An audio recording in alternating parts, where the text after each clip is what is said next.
Namato Ratanatayasa. May I pay homage to Triple Gem, the Buddha, Dhamma, and the Sangha. My respect goes to my parents and my teachers. Hello, good evening everyone.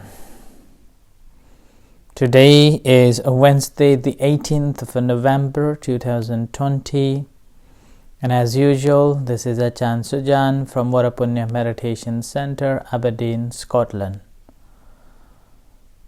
As usual, I'm here with you all on this evening, Dhamma Talk, sharing some of my understandings, my experiences, and also answering some of the questions that you all have and texted me. This evening, when I was reflecting that which topic I should talk, I was thinking that my mind is so empty and I don't know what to talk, and I don't know what to speak about. And I went to dig the carrots out from our garden, and there were plenty of carrots remained under the ground. Took it out, washed it, and left it at the front of the center, and with the word saying, "Try me." And I hope that those walkers, if they read, and they will eat the carrots. And that's we grown up, and we grown this at the center. And it reminds me that the carrot was a testing. And I remember when David came to plant the carrots, he said that he just wanted to test the soil. And it turns out the carrot grows very well in our center's soil. And that's how we got a plenty of carrots. Similarly, when we reflect ourselves, our own life, it appears to be a very long life, and we have sown our seeds according to our action that we had done in the past have given us this life,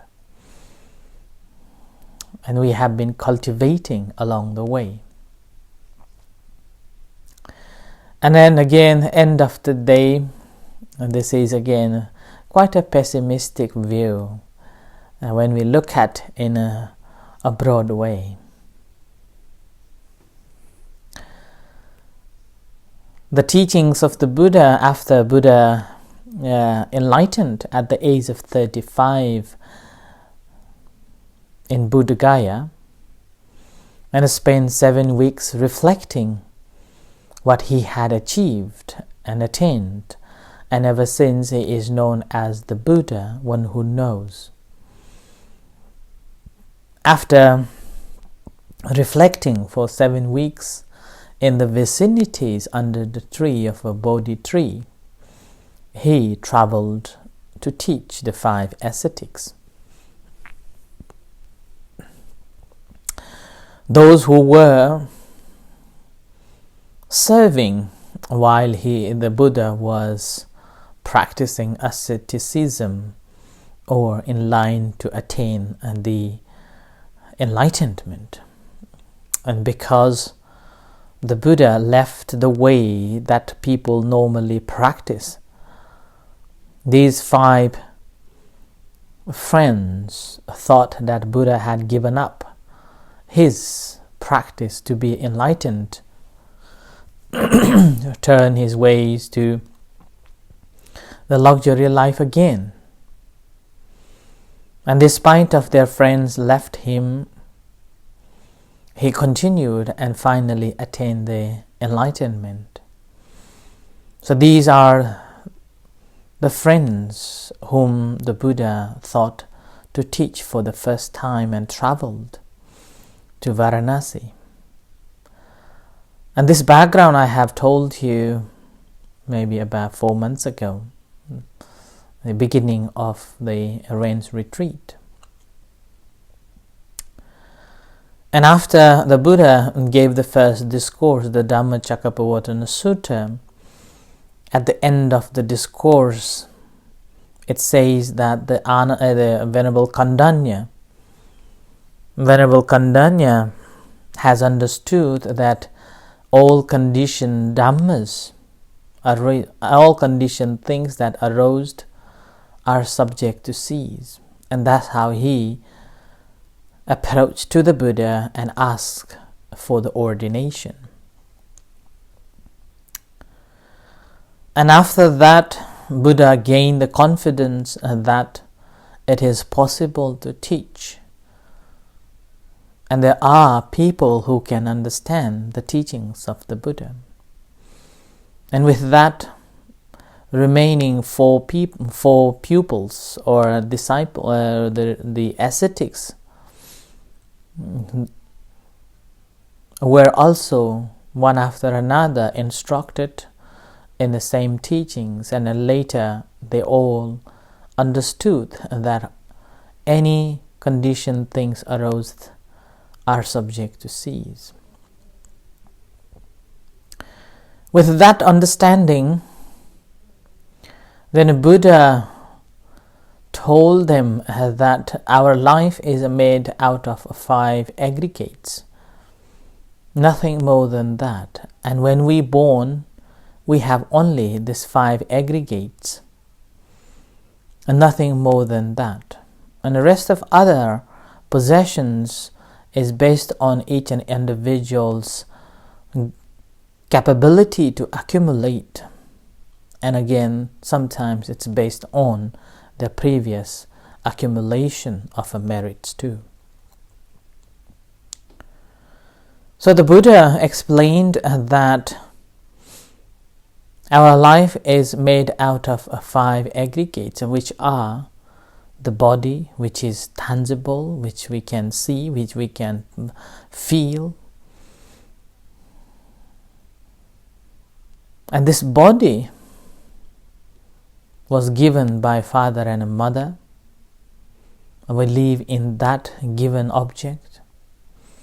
And this body again, this made out of 4 elements. It's called Mahabhuta Rupa. And there is it's called a Vedana, Sanya, Sankhara, Vijnana. So there are other 4 aggregates known as Vedana, which means feelings or sensations. Sanya, which means perception or memory. Sankhara is a volitional action or will. And the Vijnana, the consciousness. Now these are what we have. And the Buddha wanted them, the 5 disciples, first 5 disciples, to understand that the life, a human life, is made of these 5 aggregates. And meanwhile, it is the nature that nothing remains the same. Everything changes. And things that changes, we cannot take it as permanent, and which is the reason why we become suffer. Because we want things to be as we want it to be. But nature is such that change alone is the truth. And things that change, constantly change, then we cannot claim that that is true for permanent. And yet, because of our attachment or because of our delusional understanding or a lack of information about a life. We believe that this is truth. Our life is true.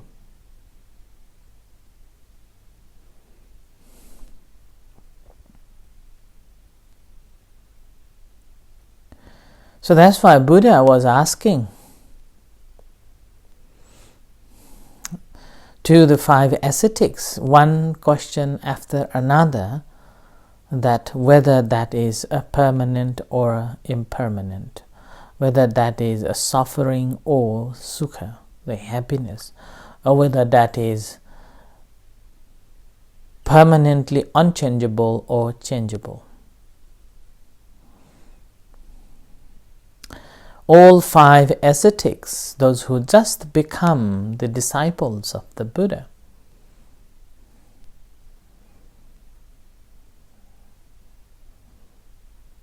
were simply having a great faith in his teachings, and with that in mind, the Buddha gave this discourse called Anattalakkhana Sutta. And in this Anattalakkhana Sutta, simply teaching us to have a self appreciation and also self-acceptance that this is impermanent. Particularly the impermanent or a non-self. That's why anatta means non-self. And this is very difficult to digest for many of us, and particularly Abrahamical religious concept. It's very, very difficult to grasp of non-self. I remember a few years ago I was reading an article, and in that article it says that there was a Thai doctor. She was well graduated and went to study in America and become a really professional doctor in one section. And when she went back to Thailand, she became a very, very talented, and within a short period of a time become a senior doctor.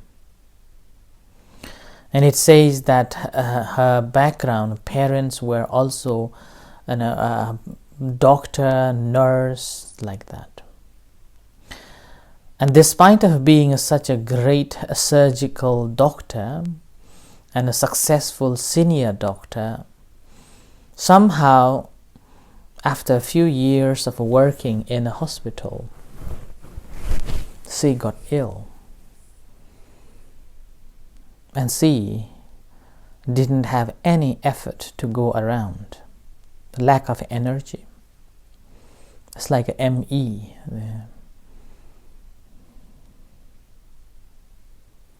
Motor disease, so-called. And she invited her doctors and all possible ways to investigate and studied the causes of this disease and tried to find a solution for that. And after a year and a half of research and talking to the great doctors and close relationships in this industry, she was confirmed that there is no way to solve this disease. And she lie down with very depressed sadness and didn't know what to do. And it says that the article says that she didn't believe on any religion because she was a scientist. She had a great faith in science. Despite her parents born in a Buddhist culture and a Buddhist religion, Whenever parents invited her to go to the temple, always rejected and saying that this is a nonsense. And later when she became ill and unable to walk around, always lying on a bed and very depressed, very stressed from the very successful career, now she is lying on bed, and from what she believed that this is the greatest invention of this science that can cure all the diseases, and finally herself caught in this situation that science cannot help. She denied going around, she denied meeting any friends, she denied herself. She went into deep depression and isolation and loneliness. In terms of the loneliness, again, since the coronavirus, it suggests that the majority of people, those who are feeling and experiencing the loneliness, compared to the past, before the COVID-19, the young generations are experiencing more loneliness than before. Whereas in the past, the statistics says that mostly senior citizens or after 50s, more people feel lonely. After 40, 50 years later, they feel lonely. But whereas after the COVID-19, the statistics says that less than 40 years old people are experiencing this mental illness on loneliness. And that's simply because of this inability to go out and inability to associate in the parties, and always have to be inside the house or a self-isolation and something. These are the measures causing this mental health problem spiral. And that's why there are lots of funds going on to tackle this mental health in the UK. But this is not the topic of the day. I just wanted to give you some more other things. Like this doctor went into this depression and feeling of a loneliness. Initially, when she was ill, and friends and family members often visited, but gradually, because of this illness is going to be longer, the rest of other members also got the other business to do. So gradually they left, and that's how she left alone. And somehow one night, her distant relatives, aunt from the village, came to visit her just for a few days. And she told her that, why are you so depressed? Since no one can help you, then doesn't mean that you have to keep yourself indoor. Explore the world. I will take you to the temple and attend and see what's going on. Maybe temple can help you. Maybe monks can help you. And this doctor hasn't got any other options anymore now, because she had been and she herself investigated all the reports, all the information. And from the science, she definitely knew that there is no hope for her. There is no any other ways. When her aunt gave her this suggestion, she felt nothing wrong with her trying another one way. And so that's how she decided to join her one Saturday and visited to the temple. And in a temple, again, nothing happens much. No one knows that she was a doctor. No one knows that she was ill. She was just on a wheelchair, coming to the temple, listening to the chanting and offering the dana. After offering a dana, listening to chanting, and monks simply gave a short reflection. And that reflection hit her, saying that our life is not eternal. Our life is very short and very uncertain. Yeah?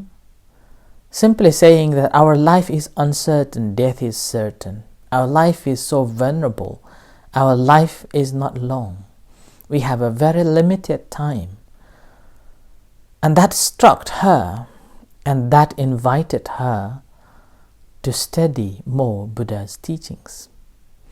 And the more she studied, the greater she felt there is a hope in Buddhism. And then after that, she came to join the meditation sessions, join the retreats, and gradually she confirms that it is not this life alone that is important. We have to think of something beyond. And in this beyond concept, Buddha has given us this opportunity, the great opportunity that this life beyond we can choose. But that again, beyond this life, again, it's uncertain. As long as we have this 5 aggregate, as long as we are holding on to this 5 aggregate. But the Buddha had given this great hope and given us a choice. Compared to any other religion, say the article clearly says that before she was atheist, never believed in Buddhism and never believed in any Abrahamic it's called God created the world, something like that. And after that, she believed in saying that you are your own master. You can choose who you want to be. You don't have to wait for anyone to make you feel that you have done wrong and you go into the hell, or you have to wait for someone to define that you have done good and you will be reborn in heaven. So with that, she was so happy that she had found this new way of new hope. And gradually, mentally she became fitter, mentally became stronger, and gradually she was able to walk. She was able to walk not that far, but at least become aware of her own condition and able to accept her condition, and gradually see herself, pushed herself to self-independent, an ability to appreciate herself and accept herself. So this is what the Buddha's teachings about. That the whole teachings of the Buddha is to understand that our life is made out of these 5 aggregates. And yet these 5 aggregates are not permanent. It's always changing. But we have this attachment to this body and the mind that causes a trouble. We don't want to get old. We don't want to get sick.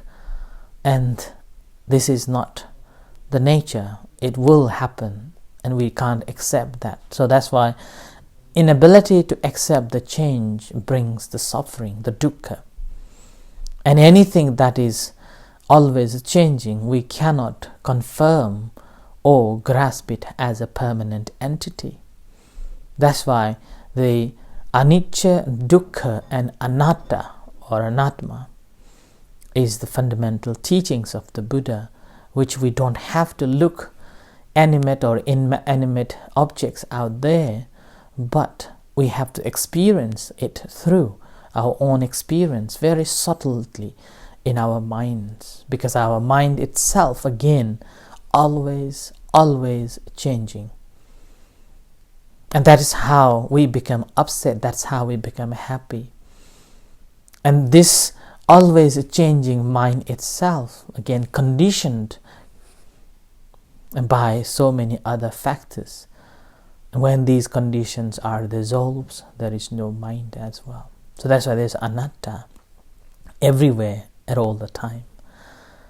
By the time when this discourse ended, the discourse suggests that all the 5 disciples, those who were listening the Buddha's talk, attained liberation, attained the Arhat.